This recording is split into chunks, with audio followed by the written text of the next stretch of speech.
नमस्कार. महाराष्ट्रातील माझ्या सर्व अभियोग्यताधारक बंधू आणि भगिनींनो, सर्वांना श्री स्वामी समर्थ. तिसऱ्या टेटच्या माध्यमातून होत असलेल्या शिक्षक भरतीच्या याद्या प्रकाशित होण्याचा मार्ग मोकळा झाल्याचा आपल्याला पाहायला मिळतं आहे. कारण की मागील 3-4 दिवसांपासून अगदी उत्सुकतेने आपण जर पाहिले तर संपूर्ण महाराष्ट्रातील अभियोग्यताधारक यादीची वाट पाहत आहेत. 24 तारीख म्हणजे काल याद्या लागणं अपेक्षित होतं, परंतु आपण जर पाहिलं तर त्या ठिकाणी महत्त्वाची याचिका जी की कोल्हापूर उच्च न्यायालय खंडपीठात दाखल याचिकेच्या माध्यमातून भरतीला स्थगिती न मिळाल्याने शिक्षक भरतीच्या याद्या केव्हाही प्रकाशित होऊ शकतात. आज 25 ऑगस्ट आणि आज आपण संध्याकाळपर्यंत या याद्या लागल्याच पाहिजेत कोणत्याही परिस्थितीमध्ये. त्या ठिकाणी आपण जर पाहिलं तर सॉर्टिंगमध्ये थोडासा वेळ लागत होता, त्यामुळे याद्यांना वेळ लागत होता. परंतु आता आज शैक्षणिक जी बैठक होणार आहे शिक्षण विभागाची, त्या संदर्भात त्या ठिकाणी विचार होईल आणि त्यांना देखील ज्या वेळेसला उमेदवार लॉग इन करत असतात, वारंवार लॉग इन करत असतात, त्यांना समजतं की लॉग इन त्या ठिकाणी मोठ्या प्रमाणावरती उमेदवार वाट पाहत आहेत. हे त्यांच्यापर्यंत हा मेसेज ऑलरेडी पोहोचवलेला आहे, त्यांच्यापर्यंत पोहोचलेला आहे.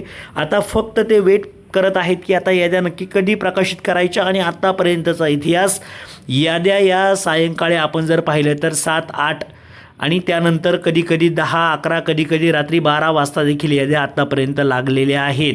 म्हणजे त्यांचा असा काही फिक्स टायमिंग नाही. सकाळच्या याद्या न लागता याद्या नेहमीच 7 नंतरच लागल्याचं आपल्याला आत्तापर्यंत पाहायला मिळालं आहे. आजचा दिवस आपल्यासाठी खूप महत्त्वाचा आहे. खरं तर आज याद्या लागणं अपेक्षित आहे आणि त्यामध्ये नक्कीच तुमचं काम होईल. आता ही नक्की याचिका काय आहे ती समजून घ्या. 16 ऑगस्ट 2026 रोजी पूर्ण झाली. म्हणजे कोणती प्रक्रिया? लॉक करण्याची प्रक्रिया. सदर याचिका कधी दाखल झालेली आहे तर 17 ऑगस्ट 2026 रोजी दाखल झाली. आणि याच्यामध्ये त्यांनी असं सांगितलं आहे की याचिकाकर्त्यांच्या वकिलांनी मांडले की सदर याचिका प्रलंबित ठेवण्यात यावी, म्हणजे तिला क्लोज करू नका. म्हणजे भविष्यात जरी पदं आली तरी या उमेदवारांना त्या याचिकेचा फायदा होईल आणि त्यांना एडिटची संधी मिळून त्यांना पुढच्या भरतीमध्ये किंवा पुढच्या फेजमध्ये त्या ठिकाणी संधी मिळेल आणि त्यांना नक्कीच त्याचा फायदा घेता येईल. आणि ही याचिकेची पुढील सुनावणी 26 ऑक्टोबर 2026 रोजी होणार आहे. म्हणजे अशा पद्धतीची ही जी याचिका होती, कदाचित याद्या याआधी देखील लागल्या असत्या. त्या याद्या जर लागल्या असत्या तर कदाचित या याचिकाकर्त्यांनी अजून काहीतरी पावलं उचलली असती. पण आता यांनी निकाल येऊन दिला.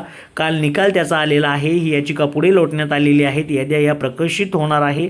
आणि त्या वकिलांनी सुद्धा विनंती केली आहे की ही यादी आपण जर पाहिलं तर ही याचिका ची जी सुनावणी आहे ही 26 ऑक्टोबरला जरी असली तरी ही याचिका प्रलंबित ठेवण्यात यावी अशी त्यांनी विनंती करण्यात आलेली आहे. त्यामुळं आज याद्या या कोणत्याही परिस्थितीत लागणं अपेक्षित आहे.